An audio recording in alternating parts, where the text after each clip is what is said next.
And I think, how many of you heard Susana Martinez give her speech at the RNC convention? Do you remember the tagline? Anybody want to shout it out? What was the tagline? Oh, we're really Republicans, something like that? She said, and I quote, and forgive me for cursing, but that's what she said. She said, "I'll be damned, we're Republicans." How many of you remember the sentence that preceded that? Or the sentences that preceded that? Yes? How she became. Do you guys know how she became a Republican? Her dear friends, whom she'd known for a while. So it isn't just some rando who came up and said, "You're a Republican, you need to be a Republican." They were people that Susana and her husband Franco trusted. And they had dinner, and Susana and Franco, because they're logical individuals, just like most people are, said, "Oh wow, based on that conversation that we had with our friends, even though they were not pushing a political agenda, but it was a political discussion, they came to the realization, we don't agree with what we're affiliated with at the moment." And she said, "I'll be damned, we're Republicans." When Izzy was talking about education reform and what conservatives advocate in terms of education reform, when conservatives advocate for economic freedom and upward mobility, that actually resonates. Did you know that close to 2/3 of Latinos support education reform as conservatives define education reform? 2/3? And who's the last Republican who made education reform a staple of their campaign at the national level? Jeb Bush and George W. I'm going to show you a clip of Jeb in a little bit about how well he does to talk about that issue and how it resonated with the group that was being tested that were all Latinos. Jeb Bush. And yet we fail to talk about education reform as we define education reform: empowering parents, intra and inter school district transfers, vouchers. These are ideas that actually resonate with the Hispanic community, and they support us wholeheartedly, but we never talk about it. We never talk about it. Can you talk about Can it? you talk about it? Absolutely. Yeah, when you ask, so when you tell conservatives, when you tell a Latino, we're for education reform, like any average American would say, well, what does that mean? But when you talk about the policies that Izzy was talking about, the way that he was talking about the policies, the voucher system, what is the voucher system? That's essentially where you will get money in your pocket and you choose where your child goes to school. If that means you want to continue to send them in a public school system, that means they'll continue to go in a public school system. If you want to take that money and then use that to supplement your tuition for a private religious education or a private vocational school, then go for it. When you're talking about transferring between schools, so in California, for example, it's very limited. When I worked in the legislature, it's very limited what you can do in terms of transferring out of your school district into a better performing school, right? Or even transferring within your school district to a better performing school. It's very limited, and that's because of the teachers union in the state of California. But when you talk to Latinos, my parents took advantage of that window of opportunity. They did not want me to go to the failing school districts of the district that we belong to. They said, no, I want my son, and I want my sister and my brother, I want my children to go to the better performing school, and I'm going to take advantage of what currently is available. Now, what happens is Latinos don't know that the other side is trying to limit the ability to move around within districts and outside of districts. And yet that's something that they support wholeheartedly because we don't talk about it. So those are just two examples of how we talk about education reform, and it's really explaining the policies. And when it comes to education reform, when it comes to economic freedom, that's a little different. Yes, sir? So here's yet another example in support of what you're saying. A few years ago in this state, we passed a ballot proposition banning bilingual education. And it turned out that some of the strongest proponents were Hispanic parents because they got the message that bilingual education was killing their kids. So when he was talking about bilingual education, this is funny. I did not go to an ESL class. I was in public school, but I'm a product of the public school system the great state of California. I graduated from one of the UCs here in the state. But I am so thankful I didn't go to an ESL school or an ESL class. Instead, I went to a class with everyone else. And so as a child, trying to make friends, you almost don't have an opportunity other than to learn how to speak in order to communicate with your colleagues. And so it made it a lot easier for my brother and for me. It was a little tougher for my sister to learn English because she was a little older.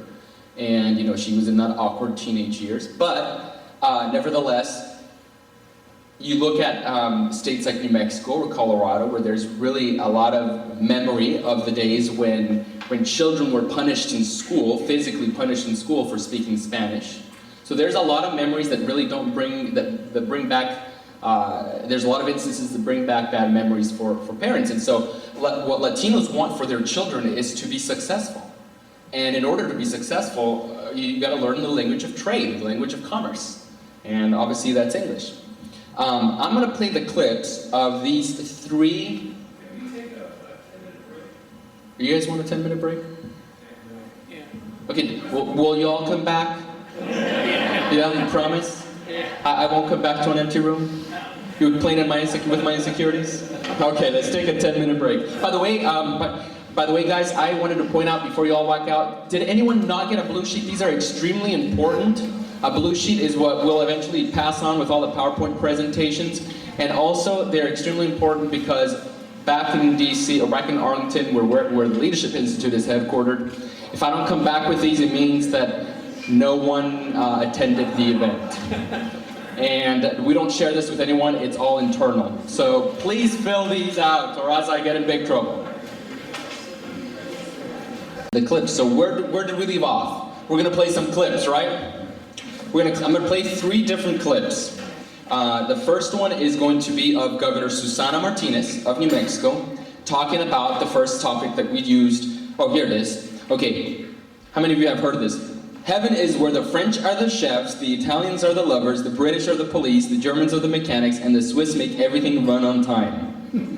Hell is where the British are the chefs, the Swiss are the lovers, the French are the mechanics, the Italians make everything run on time, and the Germans are the police. So I hope you want to go to heaven. Alrighty, so Susana Martinez is talking about this. This clip was shown to a group of, you know what Frank Luntz does on Fox News? Essentially, this is what they were doing. What this organization did, they were testing the way that certain officials were discussing issues to see how the reaction that Hispanics had to these particular elected officials. And the first one is Susana Martinez. She's giving the State of the State address, if I can even find it here. Her State of the State address in her home, here it is, in her home state of New Mexico.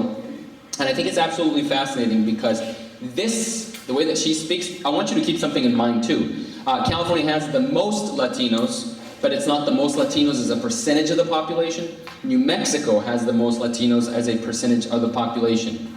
What's fascinating about New Mexico as well is that the northern part of New Mexico, where you have those individuals who've been there forever, that tends to be the blue region. The southern part of New Mexico, which is the red region, where you have a lot more of the recent immigrant, more the Paulos and Juans, that's actually represented by Steve Pierce, who's a Republican.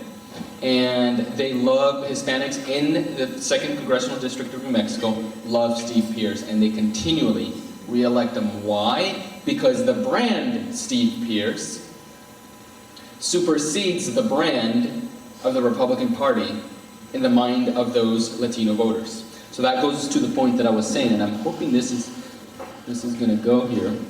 Here it is. And that means diversifying our economy and growing the private sector.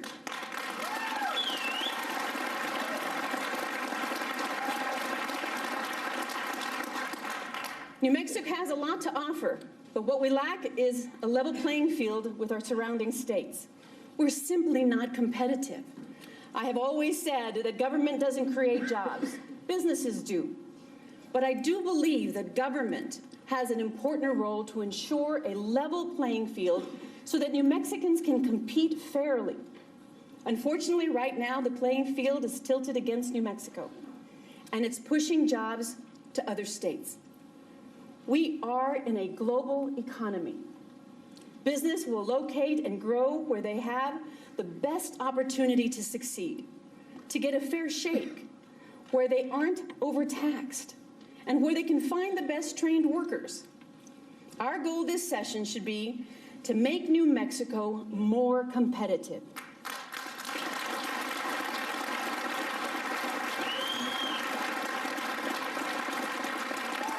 To level the playing field so that our small businesses can grow and put more New Mexicans back to work.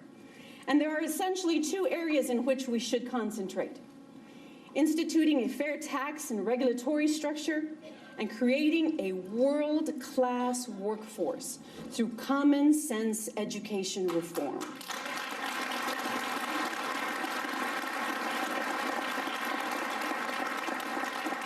One way to make New Mexico more competitive is to lower the business tax rate from 7.6% to 4.9%, just as Arizona has done. Okay, so did Susana Martinez advocate for any liberal policy? Raise your hand if you think she did. Okay, what kind of things did you hear her say that would make preaching to the choir stand back? When we're preaching to the choir, if we were to be talking like that, would make us kind of cringe. Yes? Level playing field. Level playing field? Mm-hmm. Economic diversity or something. Okay. Government doesn't create jobs, businesses do. No, that would make conservatives squirm. Kind of like, I can't believe she said it like that. Fairness, you talked about fairness, right?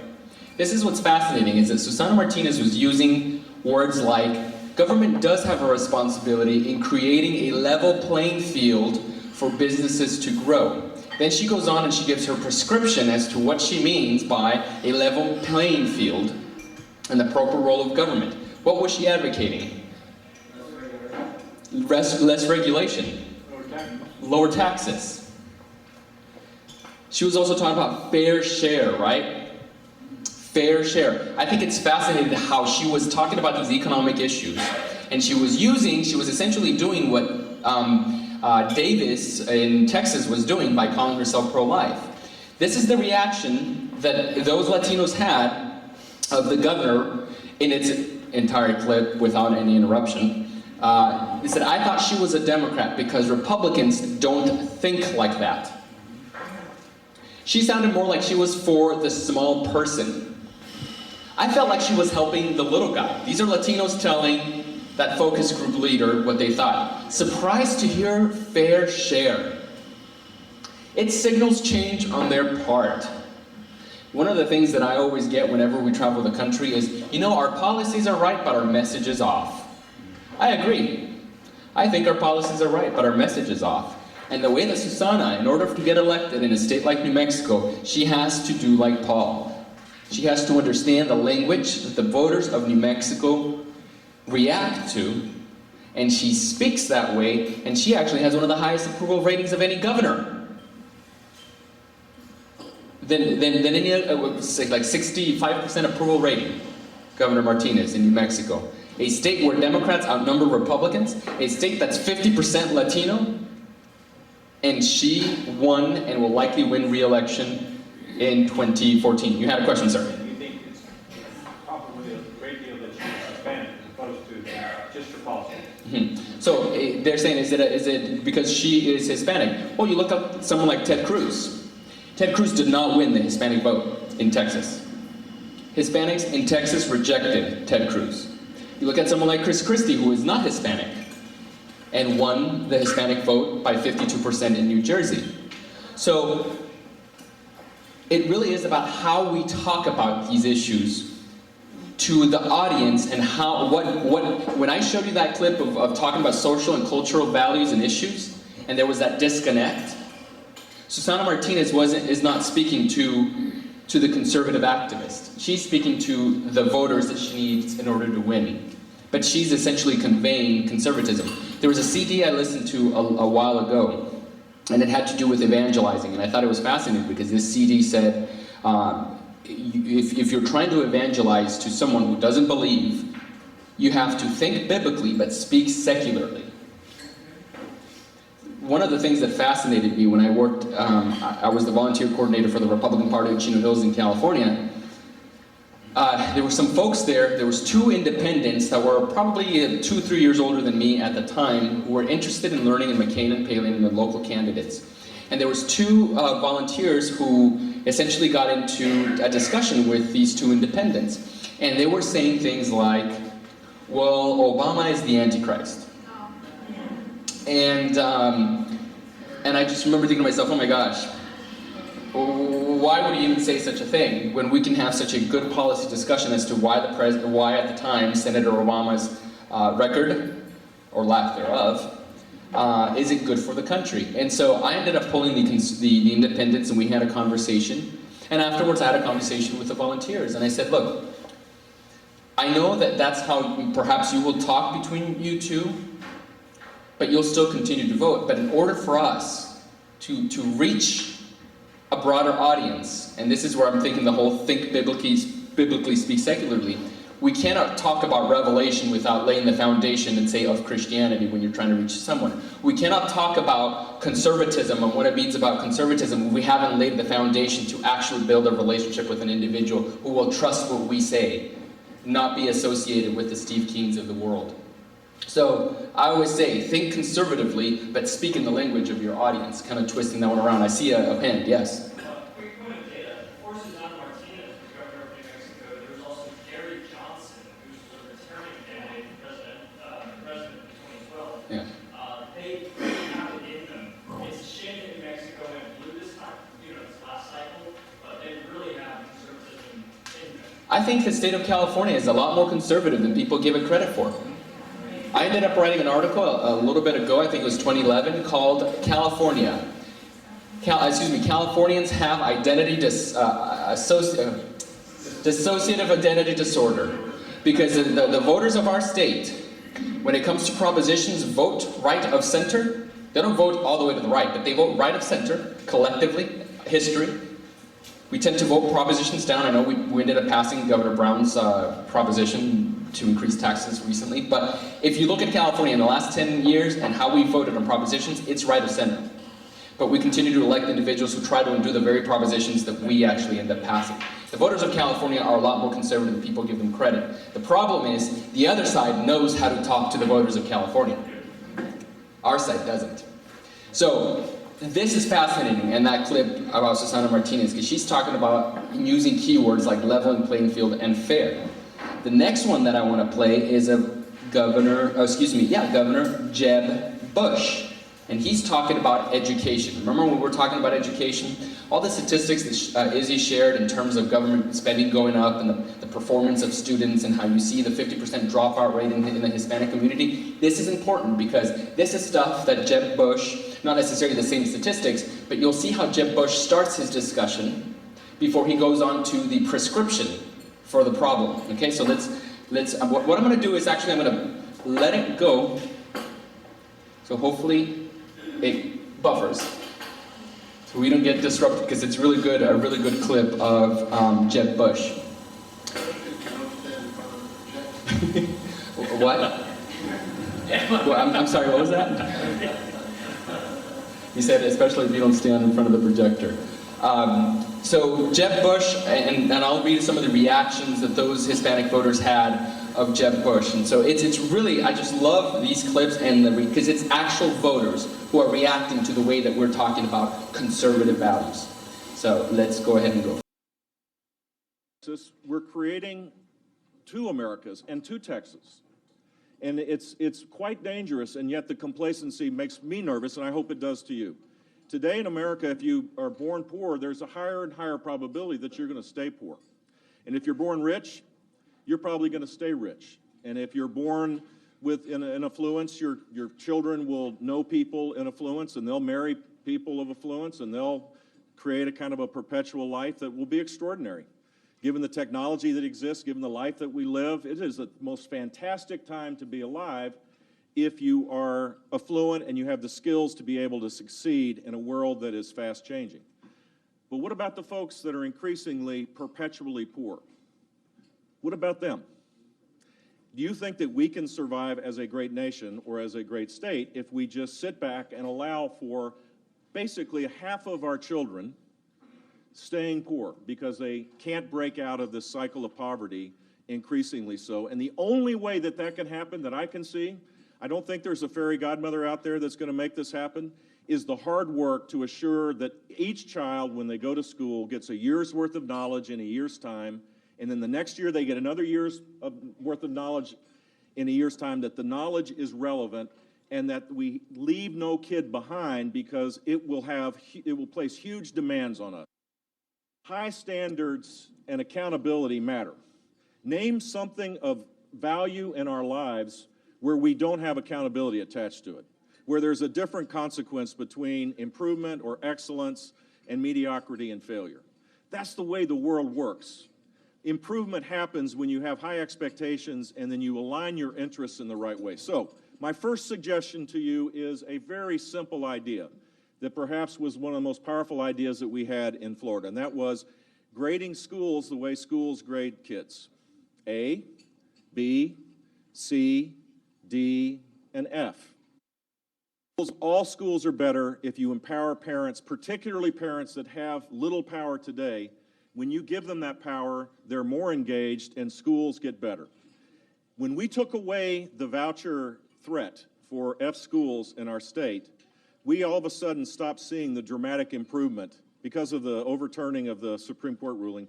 We immediately saw that schools did not get the kind of improvement that they had. The very threat, not just moving, but the very threat that of children being able to go to the school that their parents want them to go, improved all public schools. So I urge you to be big and bold. And if people get offended, so what? You know, politics can't just always be like mamby-pamby land. Sometimes you have to take a stand and do what's right. 8 years later, we were 6th in 4th grade reading on the NAEP. We were 6th out of 50 in the country. 6 out of 50. Today, Florida's Hispanic kids do better than the Texas average in 4th grade reading. Now, you guys do spectacular in math, and I want to steal whatever it is that you're doing in math to take back to Florida, because that's where we haven't had the same kind of gains. Florida's Hispanic kids do better than or equal to 21 states. Florida's African American kids do better than the average of 4 states. Florida's low-income Hispanic kids. So Jeb ends up talking about how in Florida, Hispanic and black kids and their performance improved dramatically. What was, at the beginning of the clip, I want to ask you, was he playing class warfare? No. What was he doing? Stating facts. He was stating facts. He was laying the groundwork. He was acknowledging the current state, right, of education and how bad it is. He goes and he gives the prescription. This is what we did in Florida. And then he goes and he talks about the results. So he lays the groundwork. This is what we did in Florida. But he's recognizing that there's a poor. He's recognizing that certain policies affect some communities more than others. He's recognizing parents. He talks about parents and empowering. Why do I want to bring that up? I used to be a substitute teacher. Yes, I've worn a million hats. One of them was a substitute teacher.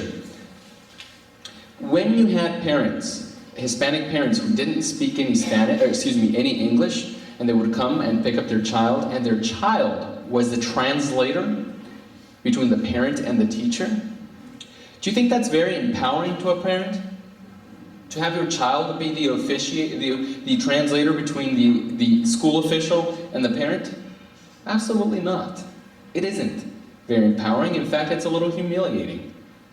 And so when he talks about policies that will empower that individual, you better believe that that parent will say, obviously it would have to be shared in Spanish, but you better believe that that parent says, wow, I have a say on my child's education, where I can send my child at a better performing school. I feel empowered. And these are the policies that actually resonate. Some of the reaction, he's trying to make it equal. Okay? He's not for the higher or the lower class. All people can become somebody in life with education. He's sounding more like they, meaning Republicans, are for the people. Based on that clip, the Jeb Bush, when he was talking about education.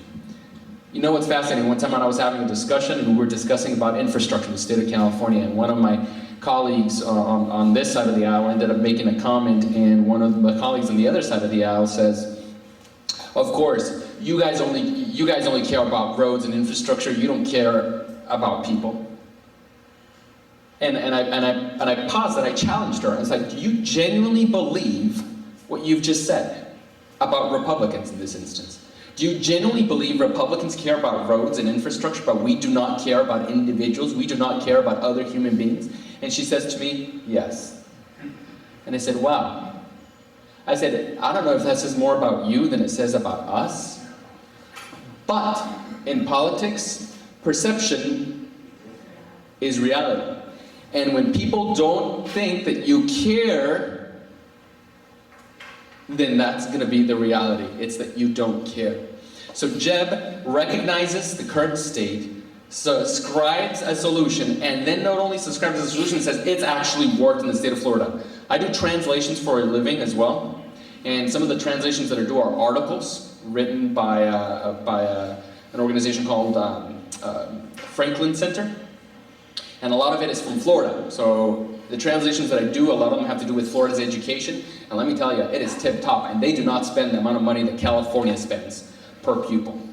And yet they're outperforming us in a lot of the different areas. So Jeb does a fantastic job. The next clip I want to play, I'm going to actually leave it till the end, because you're probably wondering, okay, well, I can connect with a Latino by tapping that unrivaled loyalty. And how do I tap that unrivaled loyalty? Well, using the passion points of family, of food, of beauty, of sports, of music, right? Well, and I can talk about these three issues. What are the three issues? Family. We can talk about family. We can talk about economic freedom. We can talk about education reform. And you're probably wondering, there's an elephant in the room, no pun intended, and that elephant is immigration, right?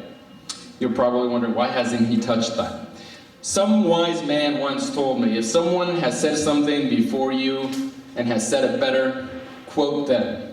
I won't quote this individual, I'll just show you the clip with regards to immigration, but I will leave that before after I make this final point for today. There was always a resistance, and I don't understand why, in political circles, to reach voters in the language of their preference, right, or their native tongue. I was just at a Super Bowl watching party, which ended up being a doozer, because I also lived in Colorado, and I like Colorado. Anyone who's rooting for the Denver Broncos here? Yeah. Do we have any Seahawks folks here? 1, 2, okay, you guys need to get out of the room. I thought I liked you, sir. I thought I liked you.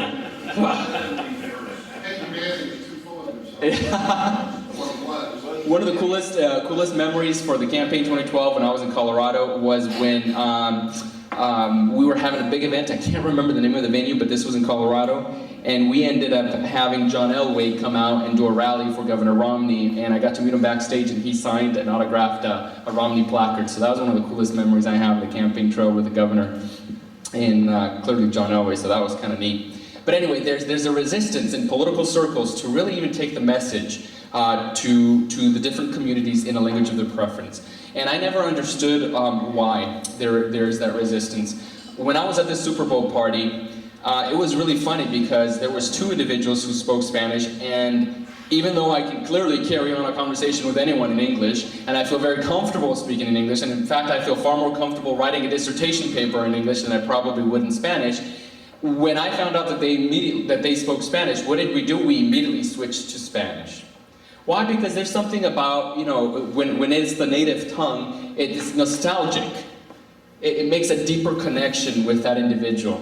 And funny thing, and this happened in Colorado. So Costa Ricans, and where is Mr. Guerra? Is Mr. Guerra still here? No, I think okay. Well, it's so funny, when he said his name, Guerra, he pronounced it with double R. In Costa Rica, we tend not to roll our R's. It doesn't mean we can't. So I said Guerra, and he said, no, Guerra.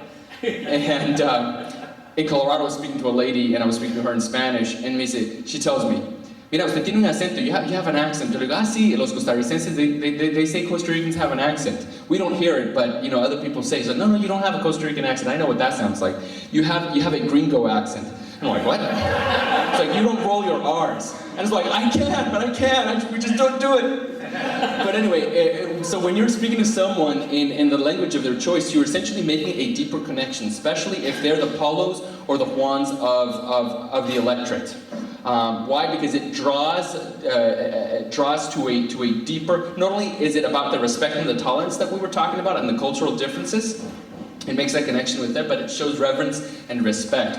So I wanted to show these numbers and why it's important when you are developing some sort of campaign to not necessarily focus solely on, but certainly have a presence. When I was in New Mexico, I won't mention the individual, but there was a guy running for state senate, and he says, I want to have a radio ad in Spanish radio with a, so this is a big no-no, please don't do this. He says, I want to have an ad in Spanish radio with a guy speaking English. Okay, problem number one, right? And he says, well, why in English? Well, I want to capture people's attention. It's like, well, you'll get their attention, but you'll probably get a lot of criticism and not the right kind of attention. And he says, oh no, but they'll know he's Hispanic. Well, how would they know he's Hispanic? It's radio, because he has a very thick accent. And I was just like, oh my God. Sir, you're going to lose your race. And I said, you know, with all due respect, but I detect an accent in you. I can't really pin it. It sounds kind of southern with a western twang. I haven't heard anything like it in New Mexico, so I think you're Hispanic because you have an accent. And funny thing is, he ended up like walking his steps back, and he realized when he made the comment that, you know, we're making phone calls into Hispanic households, he says, and someone says, hello, and we say, espera un momento. They didn't even try to speak in English with that person. That person in the other room probably could have spoken in English. But he says, espera un momento, wait a moment, and they go grab a volunteer that can speak Spanish, and he says, and I was surprised, I mean, they were willing to wait on the phone for a few seconds as we fetched someone who could speak Spanish to them. I mean, no other voter would wait, you know, a few seconds on the phone to take a political survey and answer some of our questions. And I said, maybe it's because you were willing to speak to them in their native tongue. And he says, I can see why I probably shouldn't run a radio ad in Spanish radio in English. And so he came to the realization how important it was. And these numbers, I think, really do tell a lot. So when we're taking our message, when we're talking about fair share, when we're talking about education reform, when we're talking about leveling the playing field to give everyone opportunity, when we're talking, Izzy, I think, hit this so well because we fail to do this all the time. Republicans and conservatives like to talk about how we don't believe in equal results, and we hound away at that. We don't believe in equal results. We don't believe in equal results, and that's great. But I think we're missing the part that really should be 80% to 90% of the discussion, and it's that we believe in equal opportunity for everyone. Education choice, it's about equal opportunity. Taxes and regulation is about equal opportunity. It's about giving people and empowering people for them to have the opportunity that others had before us. And it's about essentially getting down to the nit and gritty of what it means to be a conservative, empowering individuals. You look at the numbers here. Nationally, 55% of Hispanics get most or some of their news from Spanish sources online. What is most or some of their news? That could be someone who watches, who reads news online daily, weekly, or monthly. So 55% of Hispanics get either their news from monthly, weekly, or daily from a Spanish online source. In the Bay Area, I was able to find the numbers for this region. In the Bay Area, a total of 58% of Hispanics get most or some of their news from online sources. So why do I, yes, sir? Sure. You may cover this, but I want to make sure. One of the things that we look at for trying to get, reach the Hispanic community for some of our meetings, we talked about using the Spanish media, but one of the concerns we have is that the event we're trying to attract them to is in English. So what percentage of the people we would be reaching would be bilingual? So this is fascinating because that's a good question. This question is what percentage would be bilingual, or if you're trying to engage or trying to bring someone into the mold. And we are kind of jumping ahead, and I will answer that question. And if I don't, I would like for you to remind me to answer that question. But the reason why I share these numbers is because I think it's so important. When you look at, and this doesn't mean that individual exclusively gets their news from online sources. You look at me, for example, I will go online and read articles in Spanish, but I will also go online and read articles in English. And so this does not mean that this is exclusively Spanish news only, that they're getting that information in Spanish news only. The whole purpose of this is to essentially show you how important it is to take our message everywhere, because there is an audience who is getting fed information and not getting fed the information that they should be getting fed. Essentially, it's the other side monopolizing all of these sources and getting their message out. I'll go here, here, and here. Yes? Well, the fact that they're reading it in Spanish means it's more comfortable for them. But the assumption would also be they speak English rather well, but they don't read it as well as they speak it, which is natural for any immigrant community. Exactly. Any kind doesn't make any difference. And anybody's learning a language, you always learn to speak it better than you can write it or read it. Yeah. Yeah. When we listen to the news, we listen to it in Spanish and in English, and in Spanish they'll cover a lot more, whereas the English one, they'll only cover what they want to cover, the liberal media wants to cover. So we are learning a lot more just by listening to the Spanish stations, what actually is happening with the Spanish. Yeah, no, you're absolutely right. It's specifically centered more towards the audience, which is a Latino audience. One of the things that I always found fascinating, to answer your question about that, I knew that when my prayers were no longer in Spanish and were in English, I had become English dominant. Yeah. And how long before you told your parents that? Now, my parents, this is the funny thing, they speak English extremely well. I mean, they're accultured like anyone else. But when they go home, they don't turn on CNN, Fox, NBC, CBS, all that bunch of other stuff, the ABC soup. They turn on Univision or Telemundo. That's what they watch. Now, these are American citizens voting in American elections, and we've abdicated our presence. Izzy does a fantastic job, and he's probably one of, I don't know, 5, maybe 6, 7 people at the national level that goes on Univision and Telemundo and espouses conservatism to the Hispanic community, and he usually he has the battle scars to prove it, especially all the hate that that people get on Twitter and Facebook and whatnot. But there's not a lot of voices, conservative voices going on Spanish television or radio trying to essentially say, hey, there's another side to the coin and this is it. So if you have an individual who's articulate and can speak Spanish, or someone who knows well enough to translate, someone showed me recently a campaign, what are those called, like a door hanger, and the translation was, I'll just pick a name, Susie is a single mother and she's a registered nurse, right? Well, the translation read in Spanish, Susie is a lonely woman, and she is, it wasn't registered nurse, that the word that they use for the translation indicated something like, it was really awkward. So when you're doing translations or where you're having someone write, make sure that you have perhaps 3 or 4 eyes, because a literal translation doesn't necessarily mean the same thing. You may be thinking it does, and it makes sense and it flows beautifully, but it's just going to be read awkwardly. Another thing too is, okay, you got to keep in mind, when I do translations for Florida, the main audience is going to be Cuban, and so the Cuban Spanish is very different than the Spanish that I'm used to. I always joke around. I think Costa Ricans speak the best Spanish. I think every other Hispanic, every other Latino will disagree with that statement, but I think we can all agree Cubans do not speak Spanish well. Wait, we had here, then here, and then here. Yes, sir. So, in this case, where does Priscilla fall in? So Priscilla probably doesn't get any of her... Priscilla does not, she doesn't speak Spanish at all. But you will find the ones that, has most of some of their news, the ones that get it daily are the Juans. The ones that get it, weekly are the Paulos. And the ones that get it sometimes are the Paulos, but on a further acculturation level. The ones that never get it are the Priscillas. I thought that was a hand, so I think it was here, here, and here. Yes? One of the others I mentioned, I was on the board of the Voucher Education Instructors in California, and they were trying to prepare the Spanish version of the online class they now have, which is video, multimedia, and it's careful trying to, I'm not at all fluent in Spanish, but the translations they did, everything from Castilian to different dialects, and these are documents where you have to have the legal entity to pass your test.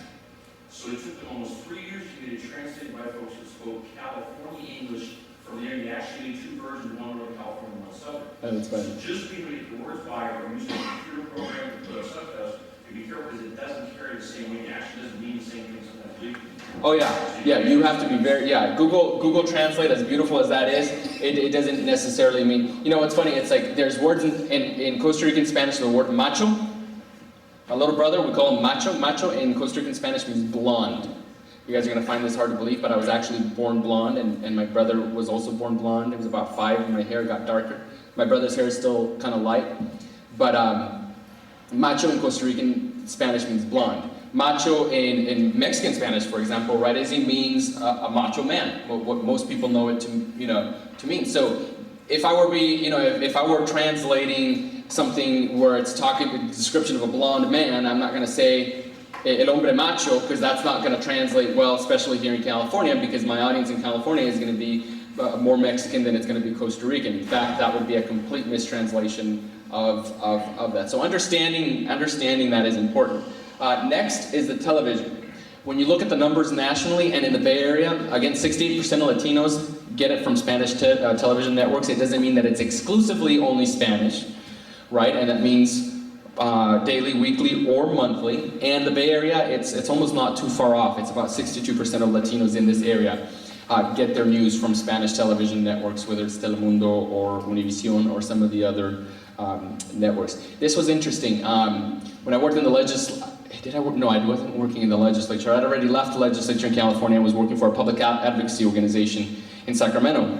The governor's finance director, Ana Mato Santos at the time, who had been the finance director for Governor Schwarzenegger, and she ended up being finance director for Brown for the first, I think, year or so. So this woman had a lot of knowledge on the budget. And this is what I thought was sad. I thought it was cool because I had a really amazing opportunity, but Univision called me and said, we would like to have you on a 30-minute segment to discuss the budget of California. This was all done in Spanish and it was going to be aired statewide. And I said I would be more than honored to do it. That's perfectly fine. I ended up hanging up and calling everyone that I knew in the budget office for the GOP caucus. I'm like, I need talking points, I need graphs, I need this, I need to submerge myself completely for the entire night because the interview is tomorrow morning. And I have to do it in Spanish, and I have to make sure that it's accurate. Well, the reason why I think that that's sad is because I would say there were much bigger fish than me at that stage of my career, much bigger fish than me that could have perhaps, and people told me that I did a good job and that I held my ground for, considering it was Ana Mato Santos, but that there should have been someone else with more stature, more history, and who knew the issue much better. I used to work for the vice chair of the budget, so I knew a little bit of it, but I had been a little removed from it. So the whole purpose of this is that when you find someone who does speak Spanish, and they don't necessarily have to be Latino, is to start grooming that individual, to start investing in that individual, to use that as a resource to essentially reach the Latino community. Yes, ma'am? I want to make a point that kind of veers a little bit from what you just said. Some years ago, I traveled throughout the Southwest.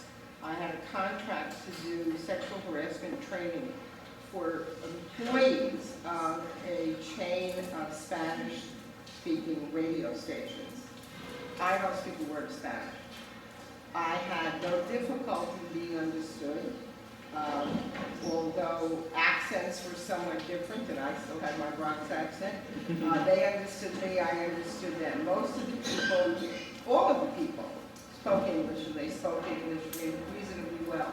And the reason I'm saying that is we tend to notice the extreme edges of whatever population we're looking at. we see the visible minority, the visible extreme. We see the loudmouths, we see the crooks, we see the people that we can point a finger at.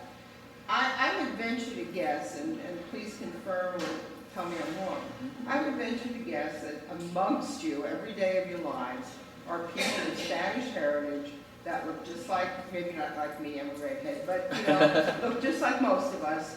And you know, they speak English, they walk, they talk, they buy their groceries, they do everything the same way that everybody else in this room does. And you just don't even think about them as being Hispanic, Latino. It is those people that stand out in the crowd, that stand out as unusual or different that you notice. And I was in, I just wanted to just finish the point. I was in Acapulco and I lucked out at a friend's timeshare. And I was staying in this very, very Please tell me that was during the Snowquester and all those crazy stuff that was happening. Anyhow, but I was staying at a resort that very, very wealthy Mexicans tend to stay at. And one of the things that I was told by several people that I met that weren't necessarily connected to each other was that we here in San Jose are, and they said it differently than I'm going to say it, are unfortunate in that among the population of Hispanic people, pardon me, Latino people that we get, are the crooks, the derelicts, the people that are coming from welfare. And I'm sure that's just a tiny minority, but my point is, that's who we tend to say, oh, that's them. And we forget about all of the rest that are either, whatever word you want to use here, cultured, rated, or assimilated. So I think, well, it's certainly the Mexicans who were there in Acapulco were making a mischaracterization of even Mexicans who are here in the United States, because I think that... Not the United States, I'm saying very specifically San Jose. Oh, in San Jose, okay. San Jose, nothing, no. And Okay. as I traveled throughout the Southwest, I met many, many, many, many Mexican people who were educated and well-spoken and, you know, spoke English, etc. This is the thing. If there's someone who is undocumented and happens to run a red light and runs over, you know, a woman who is running, it's national news. Yeah. If it's not, no one cares. Exactly. And so there is this magnifying glass, and I think this is the point that you were trying to get. There's this magnifying glass that we see you know, someone, and it says a Latino did this, or a Hispanic did that, and so there's this, or anyone for that matter. And so there's this immediate association that everyone, you know, that all Latinos, in the case of, you know, Steve King, all Latinos are essentially undocumented immigrants who are trafficking drugs. They're all drug traffickers, essentially. That was the generalization from Steve King's comment. And so, to the point, to what I would say to that is, in every society, there will be criminals, and in every society, there are good people. And so no one is immune from that particular instance, but you will find, and I think this is interesting that you say, you will find among us so many people. Someone was sharing with me recently, a lady who, I think this light is too bright, I can't see that far back. I don't know if you're still here, but how she has, she's been doing some work in her house, and some of the people that she's forged a good relationship with these Latinos, and you know, they appreciate her. In fact, I think she said that they just became conservative, and so it's people that we interact with every day, and sometimes we don't even click to register, you know, that these people are, you know, of that heritage or that heritage. So it's really fascinating. But anyway, to go back to this point here, it's important with television, and just like you'll have characteristics of people who can write, but perhaps they shouldn't be in front of a camera because they'll go off in some tangent, or some people who are perhaps have a great voice and have a very commanding voice that can go on the radio, but they can't write for anything. So you want to identify these talents, and those that can speak in front of a camera, you want to put in front of a camera. Those that can write well in Spanish, you want to certainly have them write opinion editorials, you know, letters to editors, and then those who have a really commanding voice that can go on the radio, you know, and address.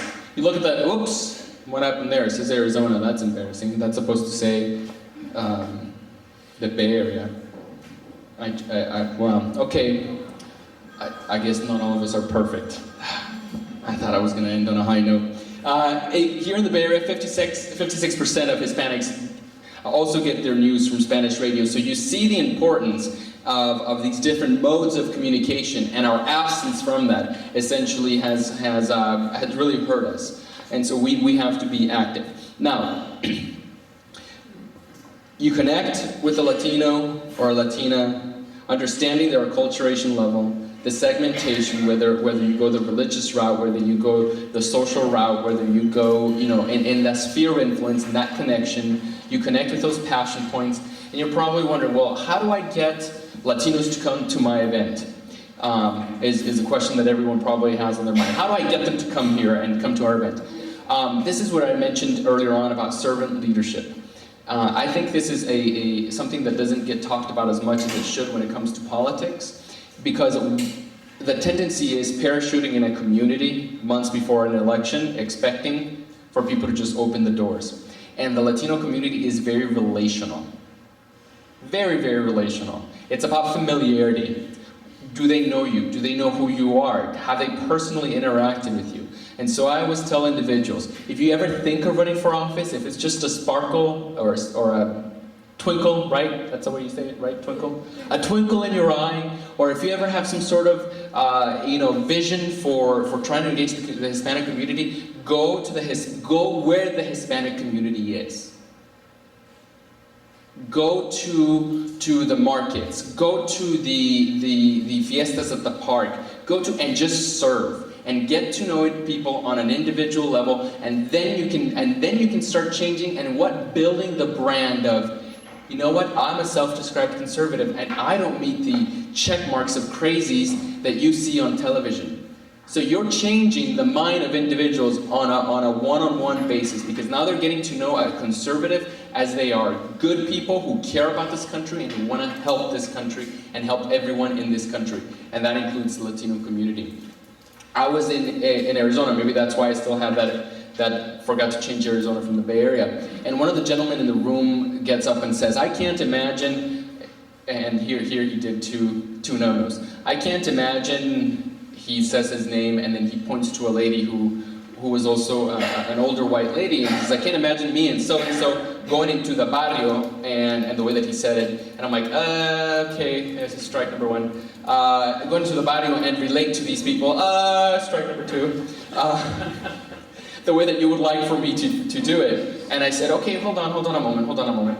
I said, sir, with all due respect, this is what I wanted to say. But what I didn't say.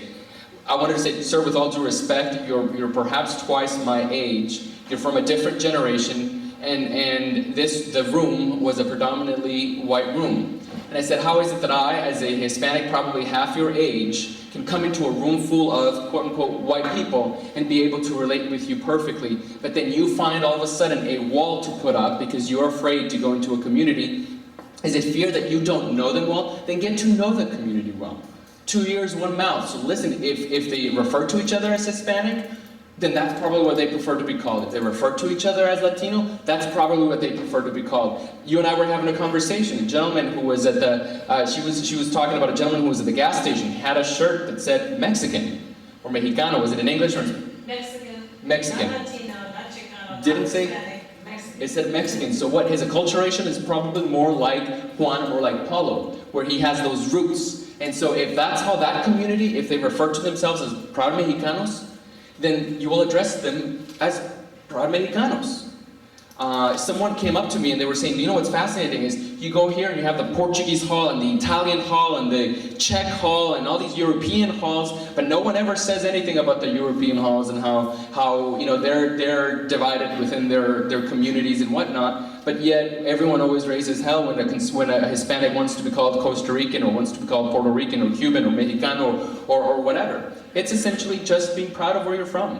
And if that acculturation level is like Juan or Paulo, that it plays a much more important role in trying to reach that individual and recognizing that individual's background than it would to a Priscilla that's more an afterthought because she's been here for 3-4 generations.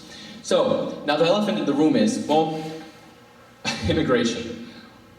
And this I will share with you And one time I did share with this in another state, and people were offended or were upset that I would share that, but I want to share with you because I think it is important. When I talk about the way that we discuss things and how it matters, when we use the word illegal alien, I understand the word illegal alien is the terminology that's currently in code.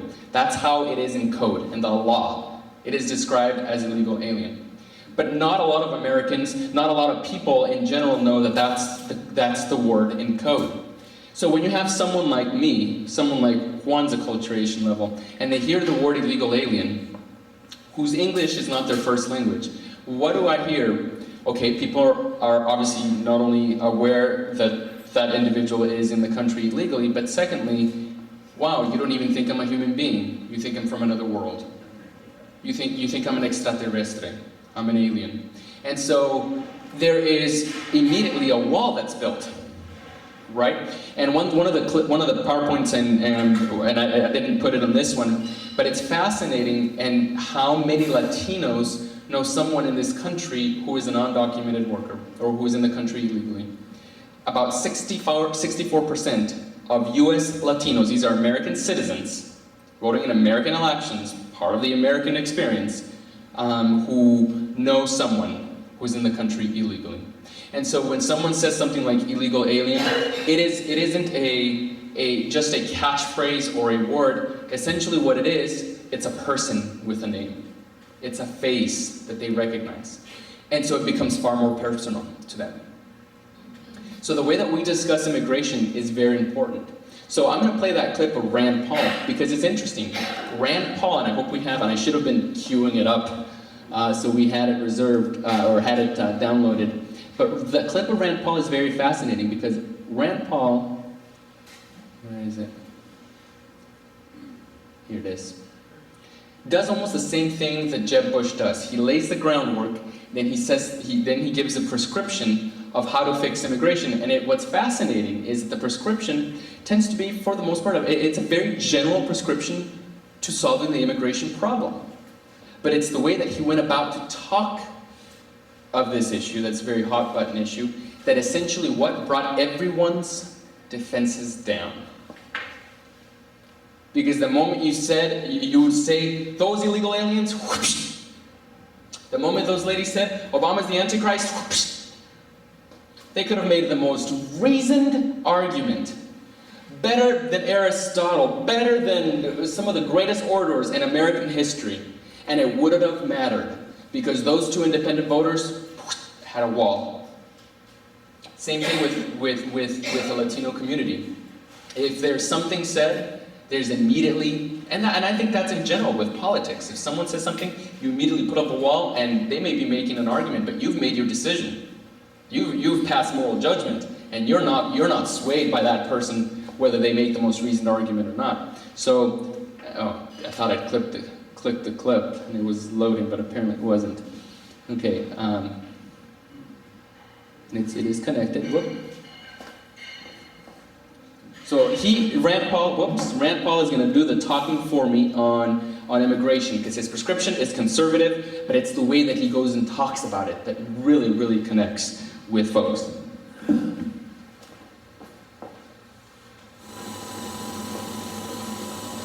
I lived, worked, and played alongside Latinos in Texas. As a teenager, I worked alongside immigrants, mowing lawns and putting in landscaping around businesses. I remember once asking one of the immigrant workers how much he was being paid. ¿Cuánto le pagan por el trabajo? He responded, $3. I responded, yo también, $3 per hora? He shook his head, no, he said, per día. At a young age, I came to understand that it makes a difference, whether you were a documented immigrant or an undocumented immigrant. That the existence was not easy for undocumented immigrants, but that opportunity in America somehow trumped even the poor living conditions and low pay.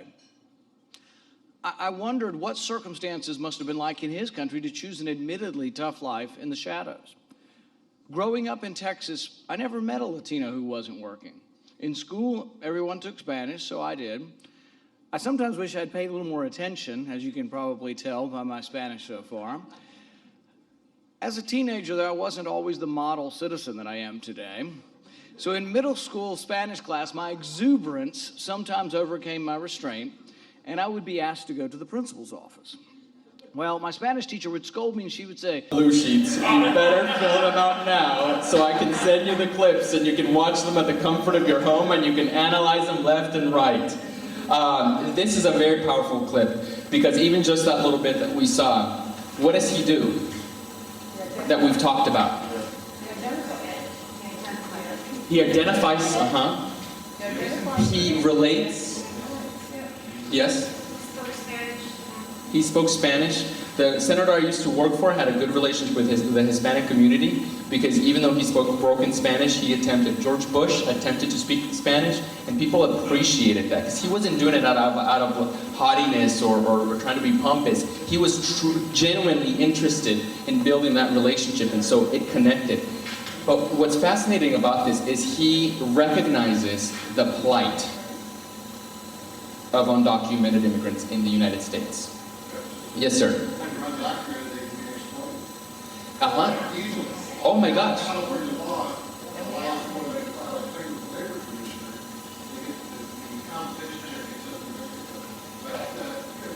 That's the whole point with the Tea Party.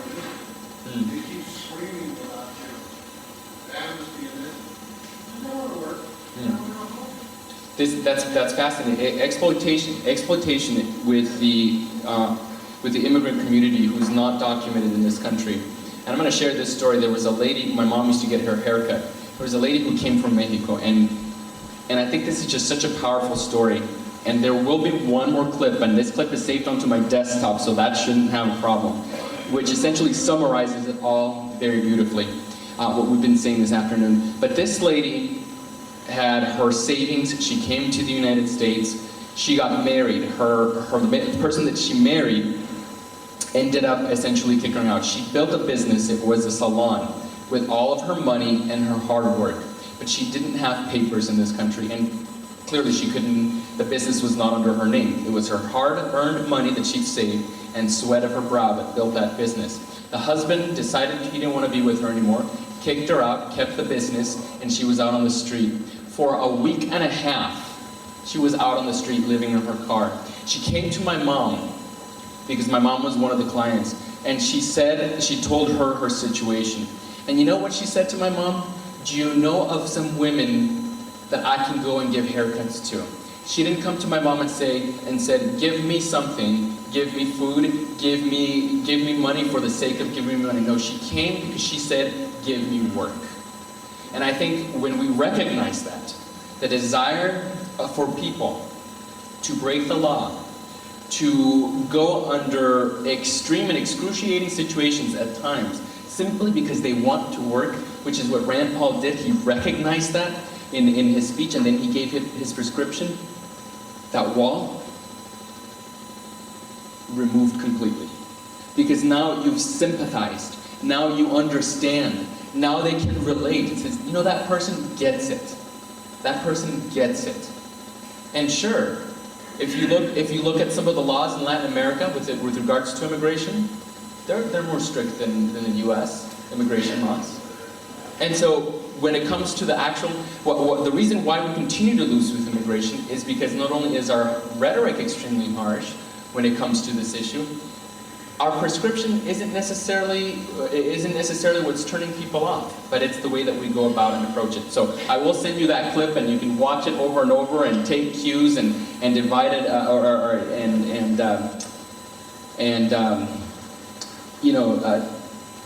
dissect it as you see fit.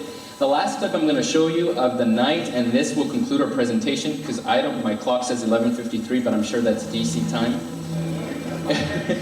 Is by, it's almost 9. Oh yeah, I want to get you guys out of here. I have an early flight tomorrow.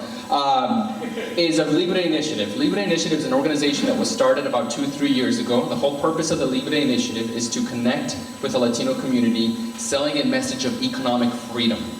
Okay, and I believe they're in California. I recommend that you guys you get connected with them. It's called Libre, Libre Initiative. That's the name of the organization. You can Google them. I believe their website is libre.com or libreinitiative.com. And they're doing some wonderful job in really trying to reach the Hispanic community. They compiled a video I remember sitting by my great-grandfather close to him and telling stories. One of the things that Latinos like to do is tell stories. And this video tells such a fantastic story, and it deploys essentially everything that we've talked about today. So, let's watch it, and with that, by the way, I am going to pass these out, and it's going to be the last favorite. These are evaluation sheets. Yes, you can say how handsome I am, how my hair is wonderful, how my boss should give me a raise. You can say that, I won't get upset, but these are evaluation sheets. Please write what you think, grade us. We want to know, so we want to know what you guys were thinking. And if you've not filled out a blue sheet, did anyone not fill out a blue sheet? Okay, we ran out of blue sheets, which is a great thing, means we had a turnout larger than we expected. Now add your email to this list. So we're gonna, It says blue sheet at the top, so it's right. Thank you. Great, thank you. So, ready for the clip, guys?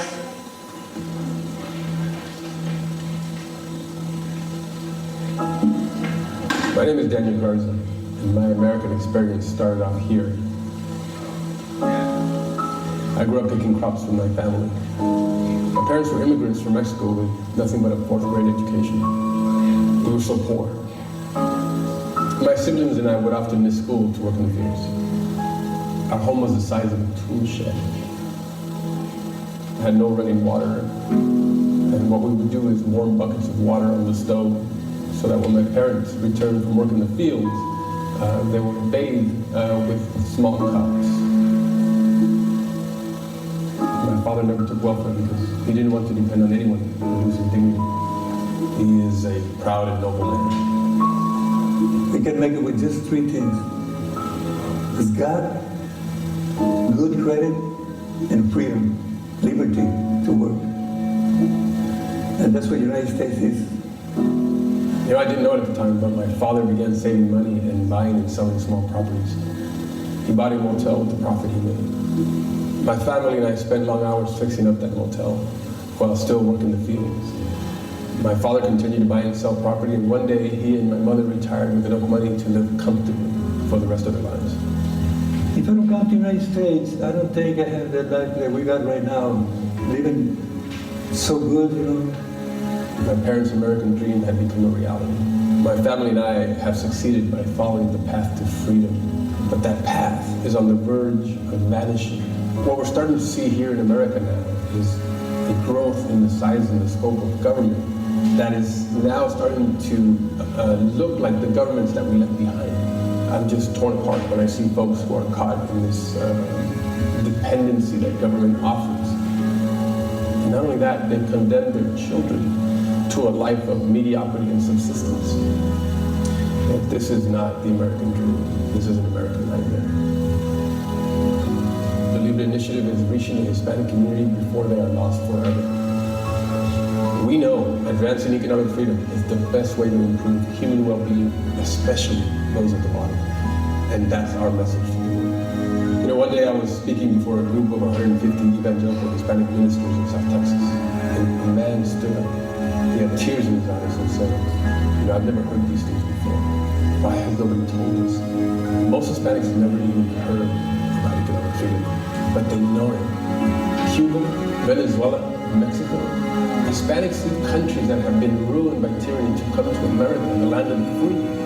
They don't just believe in the cause, they live it. It is a privilege to live in the United States, because this is a nation where you dictate your destiny. No other nation has fulfilled more dreams and more aspirations than this country. And to have been born here, I'm just grateful to God for it.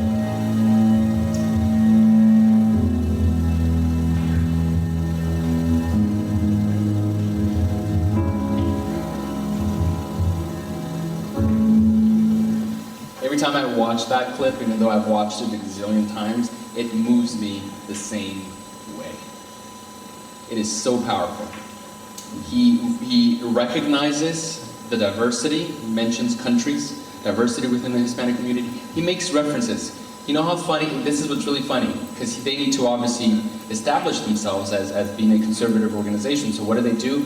They use a keyword that's brings to conservatives size and scope of government. That's a buzzword or buzz phrase for conservatives. And then he says resembles the governments of the countries that we left behind. Governments like, and he goes and mentions, you better believe that Cubans know, the Cubans that left Cuba, that they remember how awful things were and the reason why they left. You better believe that Venezuelans understand how things were under Chavez and under Chavez's successor and the reason why they come to the United States. So he makes this connection between countries. He talks, and then not only does he talk, but he relates a story and his American experience and how it really truly is exceptional. So they do a beautiful job of really using the imagery, using words, connecting, and addressing two audiences at the same time, conservatives and also US Hispanics. So with that said, I do want to leave you with this. You say I should come back to this warm weather. I will be back to this warm weather. We're going to be in Walnut Creek, February 22nd and 23rd, and that's going to be an entire day of discussing communications. All communications, from dealing with the press to developing a message from literally nothing into something that you can pitch, and this is more campaign setting. And then on Sunday, for half a day, we're going to be discussing social media and how to incorporate social media into politics to even reach a wider audience. And that's February 22nd and 23rd, Saturday and Sunday, in Walnut Creek. I believe is at the Rossmore Club in Walnut Creek. Feel free to go to the Leadership Institute's website, that's leadershipinstitute.org, and you'll find it listed under our trainings. You can go there for all the information. I would love to see some of you guys back there. Any opportunity I get to come back to my home state, even though it is the land of fruit and nuts in more ways than one, I will take it, because I also think it's the land of honey and milk. And although the cow may not be giving us any milk, I think we can certainly make it go again. So I appreciate you being here this evening. Thank you very much. Don't leave with your blue sheet. Don't leave with your yellow sheet. We want to collect those. I'm going to turn it over to Jerry. Thank you very much for this evening, and put some parting words. Thank you, Paolo. Thank you, Efraim. Thank you for all for coming.